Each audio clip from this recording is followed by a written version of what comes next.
Hi, this is Stu and welcome to our little injury series. And today we're looking at shoulders. And of course, this is, quite a big one. A lot of people land up at some stage during their practice, during their journey, their yoga journey, is something going on with the shoulders, yeah?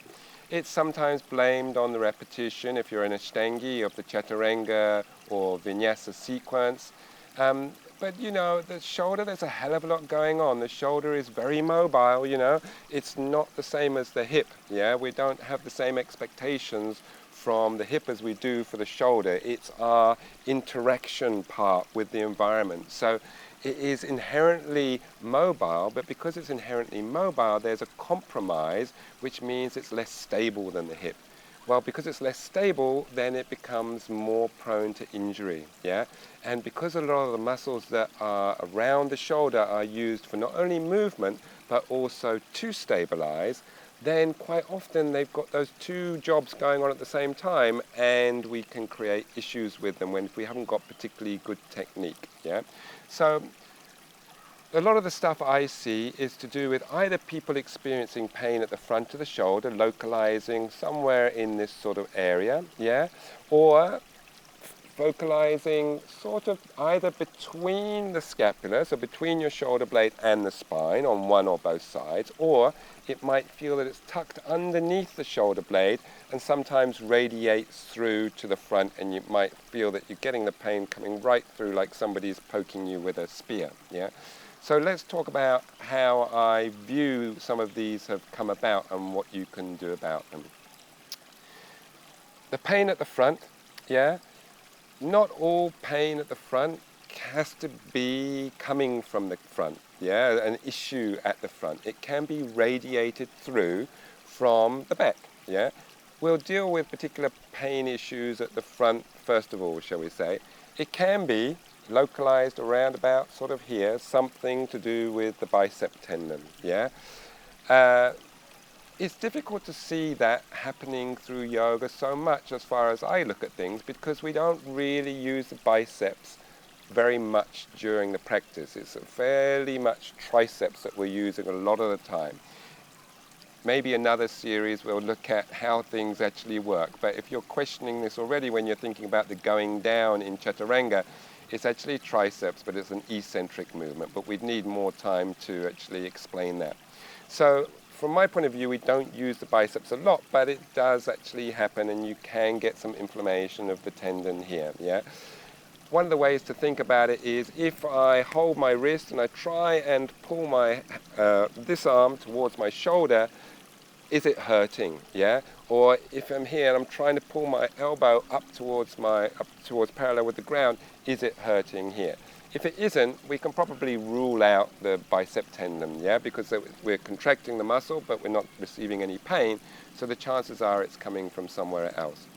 Mostly what I see is pain coming from behind the shoulder, so the muscle that sits on the scapula, but underneath the spine of the scapula, so the 2/3 down towards the pointy bottom, yeah, fills in that bit. It's called infraspinatus.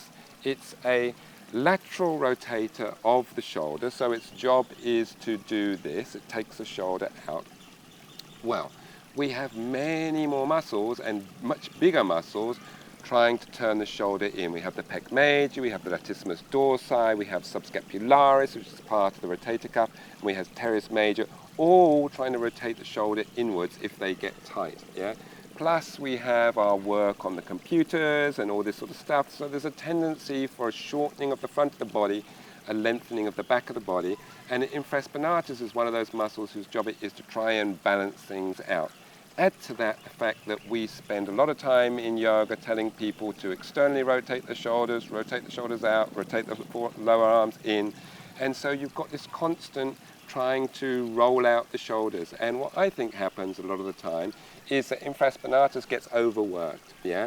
And you can feel this on, actually it's difficult to feel on yourself, but if you get somebody else to start prodding around, and it doesn't actually have to be anybody specialized, just get them to feel on yourself around this sort of area here on the back of the scapula, yeah, below this sort of ridge that crosses half, like about 1/3 down. You have this ridge called the spine of the scapula, and then it's that bottom 2/3 where infraspinatus lives, okay? It doesn't attach around the front, yeah? It attaches around the back of the arm, but it seems to radiate pain through to the front, yeah? So it seems to be this muscle that I find is a lot of the issues to do with the front of the body. And again, getting some massage, maybe you want to roll on a ball or get your friend to dig their thumb in and work that area, you might find relieves a lot of the pressure around the front of the shoulder, yeah? So that's the first thing. The second thing is this pain below or between the scapula and the spine or underneath the scapula, yeah? And that can be quite uncomfortable. You can actually feel it sometimes when you take a deep breath or a little bit of a sharp sort of stabbing pain. And again, it's all to do with, I see as the stabilization of the scapula. And to me, it goes along generally with some tension in some muscles in the neck, yeah? The primary one being levator scapulae, which comes from about here, the very tip of the scapula, and comes across and comes up the neck. And you might even be able to feel it on yourself that you've got like a lump sort of sitting in here. Well, for me, you know, I must admit I don't know how this whole thing interacts with other stuff, you know, but for me when I see tension there in levator scap, it seems somehow to alter the mechanics of how the scapula is free to move around the back when we're asking it to do different things. And I think part of that compensatory movement is that the rhomboids, which sit between the scapula and the spine, and maybe subscapularis, which sits underneath the scapula, have to work harder and create some tension there. And so I find that actually releasing the neck muscles, particularly levator scapulae, again, you're probably going to have to get somebody to stick their thumb in and start working some of these neck muscles. Another thing you can do is just to sit with your head neutral to start with, dropping your shoulders down, and then just hooking your hand over your head, but don't pull. So it's just to add a little bit of weight. And then you just let your head drop to the side, yeah? So I'm almost going straight sideways now, but not pulling. This is floppy. And just hold and breathe and try and let this shoulder drop down at the same time. And then also coming across at this 45-degree angle, and you should feel it getting into this area at the top of the neck here. So this all sort of transitioning into neck stuff too, because it's all is so related, the shoulder and the neck, okay? The next thing you can do is just try and use your arm and make sure you're getting the full mobility and the full range of motion, okay, through here. And particularly for this pain behind the scapula, I find that this shoulder stretch here, where you're actually dropping the shoulder down and then drawing your arm across the front of the body, seems also to get in there quite nicely, okay, and get behind the scapula a little bit. The main thing is not to draw this up to your neck, yeah? A difficult area to get at yourself, again, you might have to get somebody to get in there and get underneath the scapula, but all these things will go. If you're a scooter driver or somebody that actually does this a lot, yeah, and holding the brake, I've found again that can again cause issues around that same sort of area tucked underneath the scapula, where you're having to maintain a grip and also a little bit of rotation and work around the back here. But quite often it's to do with imbalances of the muscles around the shoulder. So just make sure you're doing your front body opening, your chest opening, and so that the front of the body isn't contracting and fighting against the back of the body, okay? Of course, let's talk about chaturanga, because that's one of the big things I think that people attribute to shoulder pain, and for sure it can be possible that we're doing things wrong in the chaturanga. So for me, the first thing is, are we sitting the scapula on the back, or are they being allowed to wing up in the air? I mean, we maybe have a whole separate video on chaturanga, because it's such an important posture, and to learn how to stabilize the scapula on your back. Because basically, if you're not stabilizing the scapula, then the whole arm is moving and the scapula relative to the body, whereas we want the scapula relatively stable and the arm moving relative to the scapula, yeah? So we don't want this winging up, so we've got to learn to actually keep it on our back, and that's about engaging serratus anterior, engaging the rhomboids. But you want to run through that with a teacher at the time, but if you notice it in yourself that your scapula are popping up, seek out a teacher that can actually work with you on your chaturangas, yeah? But what we can think about is how far down we're going and how far forward we're going, not only in our chaturanga, but maybe also our up dog, yeah? And so what we want to be thinking about is, we quite often talk about stacking of joints, and there's a tendency to want to stack the elbow over the wrist directly when we're in the bottom part of our chaturanga, yeah? So it would look a little bit like that, yeah? So my elbow relatively straight over my wrist, and my body jutting out this way. Well, that is really quite strong on the body, yeah? And it might be okay, I think, for doing it like that when you're working on strength and thinking about holding the posture for maybe 5-10 breaths, building on your strength, and then doing something else, yeah? But I think to do your chaturanga where you finish in that position so very strictly does put a little bit too much stress around the shoulder, yeah? I think it's actually kinder to let your elbows drift back slightly. No, you don't want them like going back completely, but drift back a little bit so that it takes a little bit of stress off of the shoulder. I actually work from where my heels are, and I don't want my heels coming forwards, yeah? I want to keep my heels pressing back as if they're pressing against a wall, and I allow that to dictate how far forwards I come, which will mean me coming back and my elbows just drifting back a little bit. Now for me that is very solid, very grounded. I could stay here at least 20 minutes, I wish, but it feels very solid, and it's not the same as being here. When I come there, I've lost that connection with the back half of my body, really, because my heels have come forwards and now I'm on my toes, yeah?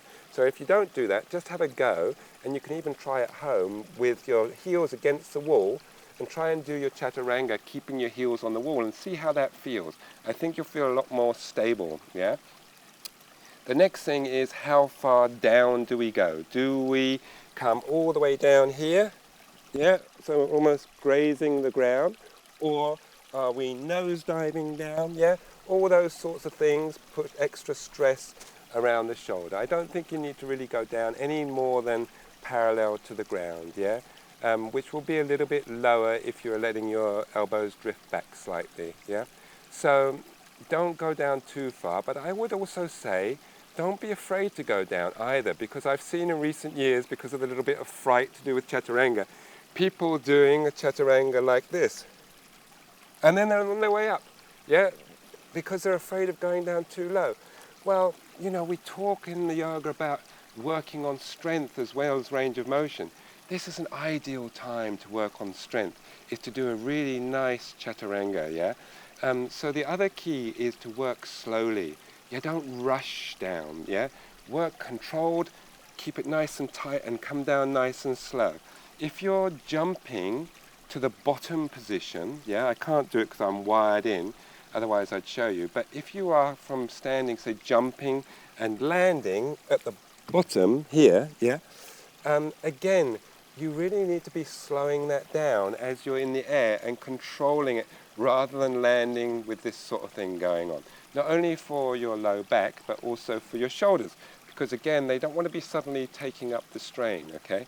So I actually prefer to jump to plank and then lower down under control. Yeah, but I know there's some people that don't like that either. So it's one of those sort of things that you're going to actually have to play around with and see what works for you, okay? We're not finished with the shoulders, I'm afraid, because even though we might transition out of chaturanga talk, there's also this area just sort of here, yeah? And this is where the clavicle comes along and joins this part of the scapula that's coming across, which is called the acromion process. So this little joint is called the AC joint, the acromioclavicular joint, And so you can land up with a relatively painful bit just here, on the bone, between the two bones, yeah, where that little joint is. For me, that is coming quite often from an over-adjustment in Prasarita Padottanasana C. Okay, so this is this posture where we have our arms behind us, we're standing up with our legs apart, and here, and then the arms, if I was standing up, are taken towards the floor. What can happen when you get adjusted is if the humerus, the arm, stops moving in the socket of the scapula, the glenoid fossa, yeah, and we then start to take the scapula with the arm, then that is then going to be rotating here relative to the clavicle.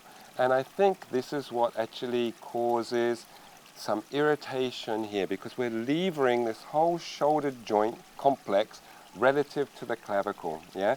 So for me, I really don't like strong adjustments in Prasarita Padottanasana C. It's, you know, it's an enticing posture for people, for teachers to adjust, because it seems to draw people in. But as far as the students go, I think a strong adjustment there, relatively small muscles here and relative instability isn't going to do them any favors at all. So I think if you are a teacher and you are adjusting, just look at what your intentions are, why you're giving them a strong adjustment when you wouldn't necessarily give them a strong adjustment in another posture. Yeah, you have to remember you've got a long lever as far as the arms go, so it might be worth thinking about bringing your hands in and only adjusting above the elbows, yeah, between the elbows and the shoulder, yeah, so you haven't got such a long lever, and really getting them to work with their own body and activate their own strength, yeah. So those are the big things for me as far as shoulder injuries go. So watch where you are when you're coming down in chaturanga, how far down you're going. Watch your Prasarita Padottanasana C adjustments, you know. If you know you're going to a teacher that likes to adjust that, either tell them directly you don't like strong adjustments, or skip over that posture when they're not looking and go on to the next one, yeah? Because sooner or later it's going to hurt somewhere, you know, with these strong adjustments, yeah?